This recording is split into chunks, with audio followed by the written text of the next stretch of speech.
Subscribe now to the Milmar Zone. Please like and share.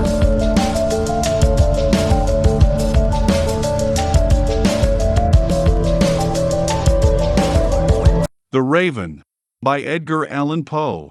Once upon a midnight dreary, while I pondered, weak and weary, over many a quaint and curious volume of forgotten lore, while I nodded, nearly napping, suddenly there came a tapping, as of some one gently rapping at my chamber door.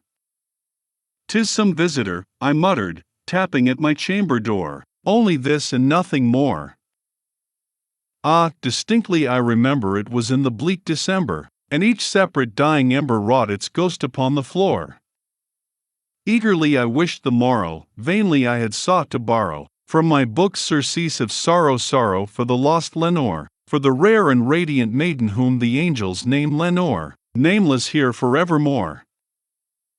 And the silken, sad, uncertain rustling of each purple curtain filled me with fantastic terrors never felt before, so that now, to still the beating of my heart, I stood repeating, "'Tis some visitor entreating entrance at my chamber door, some late visitor entreating entrance at my chamber door, this it is and nothing more." Presently my soul grew stronger, hesitating then no longer. "Sir," said I, "or madam, truly your forgiveness I implore, but the fact is I was napping, and so gently you came rapping, and so faintly you came tapping at my chamber door, that I scarce was sure I heard you here I opened wide the door, darkness there and nothing more." Deep into that darkness peering, long I stood there wondering, fearing, doubting, dreaming dreams no mortal ever dared to dream before, but the silence was unbroken, and the stillness gave no token, and the only word there spoken was the whispered word, "Lenore?" This I whispered, and an echo murmured back the word, "Lenore." Merely this and nothing more. Back into the chamber turning, all my soul within me burning, soon again I heard a tapping somewhat louder than before. "Surely," said I, "surely that is something at my window lattice. Let me see, then, what thereat is, and this mystery explore. Let my heart be still a moment, and this mystery explore. 'Tis the wind and nothing more." Open here I flung the shutter, when, with many a flirt and flutter, in there stepped a stately raven of the saintly days of yore. Not the least obeisance made he, not a minute stopped or stayed he, but, with mien of lord or lady, perched above my chamber door, perched upon a bust of Pallas just above my chamber door, perched and sat, and nothing more. Then this ebony bird beguiling my sad fancy into smiling, by the grave and stern decorum of the countenance it wore, "Though thy crest be shorn and shaven, thou," I said, "art sure no craven, ghastly grim and ancient raven wandering from the nightly shore. Tell me what thy lordly name is on the night's Plutonian shore." Quoth the raven, "Nevermore." Much I marveled this ungainly fowl to hear discourse so plainly, though its answer little meaning little relevancy bore, for we cannot help agreeing that no living human being ever yet was blessed with seeing bird above his chamber door, bird or beast upon the sculptured bust above his chamber door, with such name as Nevermore. But the raven, sitting lonely on the placid bust, spoke only that one word, as if his soul in that one word he did outpour. Nothing farther than he uttered, not a feather than he fluttered, till I scarcely more than muttered, "Other friends have flown before. On the morrow he will leave me, as my hopes have flown before." Then the bird said, "Nevermore."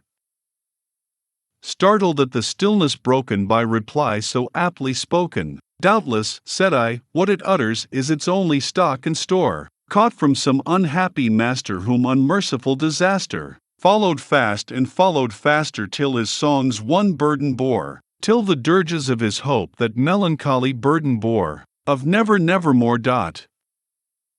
But the raven still beguiling all my fancy into smiling, straight I wheeled a cushioned seat in front of bird and bust and door. Then, upon the velvet sinking, I betook myself to linking fancy unto fancy, thinking what this ominous bird of yore, what this grim, ungainly, ghastly, gaunt, and ominous bird of yore meant in croaking nevermore. This I sat engaged in guessing, but no syllable expressing, to the fowl whose fiery eyes now burned into my bosom's core. This and more I sat divining, with my head at ease reclining, on the cushion's velvet lining that the lamplight gloated o'er, but whose velvet violet lining with the lamplight gloating o'er, she shall press, nevermore. Then, methought, the air grew denser, perfumed from an unseen censer, swung by seraphim whose footfalls tinkled on the tufted floor. Wretch, I cried, thy God hath lent thee by these angels he hath sent thee, respite and nepenthe from thy memories of Lenore. Quaff, oh quaff this kind nepenthe and forget this lost Lenore. Quoth the raven nevermore.